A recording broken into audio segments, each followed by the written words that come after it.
প্রিয় এমপিভুক্ত বদলি ইচ্ছুক শিক্ষকবৃন্দ, আসসালামু আলাইকুম। আজকে শিক্ষকদের বদলি আবেদন শুরু হয়েছে। এই শিক্ষকদের বদলি আবেদন এর জন্য আমি একটি ভিডিও দিয়েছিলাম।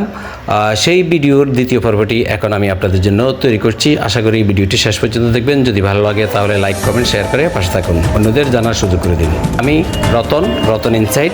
তাহলে শুরু করা যাক আজকের এই ভিডিওটি।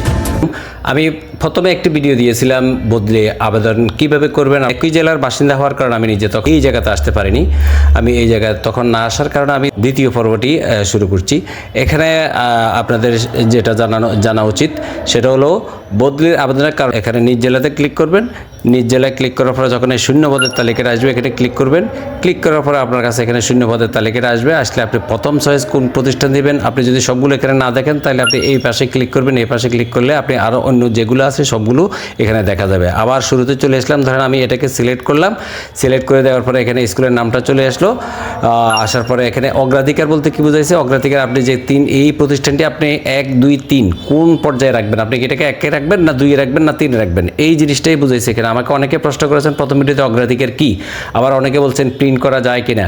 তো আমি এখন অগ্রাধিকারটাই দেখাচ্ছি। এখানে অগ্রাধিকার 1 দিয়ে আপনি সাবমিট করবেন। সাবমিটে ক্লিক করার পরে যখন এটা এখানে চলে আসবে, আর এরপরে আবার যখন এখানে চলে আসবে এই পুরোটাই কিন্তু আপনার এটা খালি হয়ে যাবে, এখানে আর কিছুই থাকবে না। তখন আপনি আবার নিজ জেলা ক্লিক করে শূন্য পদের তালিকায় গিয়ে আবার আপনি এখানে আবার এখান থেকে আপনি দ্বিতীয়টি চয়েস করবেন। এখান থেকে দ্বিতীয়টি চয়েস করে এখানে আবার দ্বিতীয়টি চলে আসবে। এটা 2 নম্বর দিলাম, 2 দিয়ে এরপর সাবমিট করবেন। আবার শূন্য পদে এখানে নিজ জেলা দিয়ে শূন্য পদে ক্লিক করবেন। আবার 3 দিয়ে 3 নম্বর, এটা 3 নম্বর দিয়ে তারপরে সাবমিটে ক্লিক করবেন। সাবমিটের পর্ব শেষ। এরপরে এখানে স্ট্যাটাসে আপনাদের জন্য যে তালিকা আপনি যে প্রতিষ্ঠানগুলো দিয়েছেন সেই প্রতিষ্ঠানের তালিকাটা এখানে 1-1 করে 3টি দেখাবে। এই 3টি স্ট্যাটাস আপনি দেখবেন। দেখুন এখানে পেন্ডিং লেখা আছে। এখানে আপনি ভিউ দেখতে পারবেন। ইচ্ছে করলে আপনি আবার ডিলিটও করতে পারবেন এখানে। তবে এডিট অপশনটি এখন এখানে আপাতত দেয়নি। এখানে প্রিন্ট করার কোনো অপশন নাই।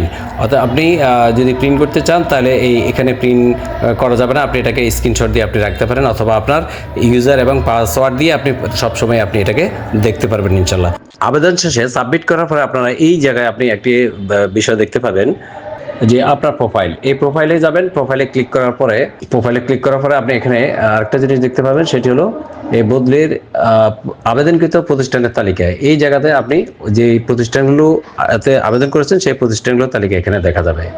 আশা করি ভিডিওটি বুঝতে পেরেছেন। প্রিয় শিক্ষকবৃন্দ, আপনি যদি কোনো সমস্যায় পড়ে থাকেন তাহলে আমাকে অবশ্যই জানাবেন, কমেন্টস করে প্রশ্ন করুন। আমি যতটুকু সম্ভব আপনাদের সহযোগিতা করার চেষ্টা করবো ইনশাল্লাহ। ভিডিওটি যেহেতু শেষ পর্যন্ত দেখেছেন, ভালো লাগলে কমেন্টস করুন, শেয়ার করে অন্যদের পাশে থাকার সুযোগ করে দিন। ধন্যবাদ সবাইকে। আসসালামু আলাইকুম।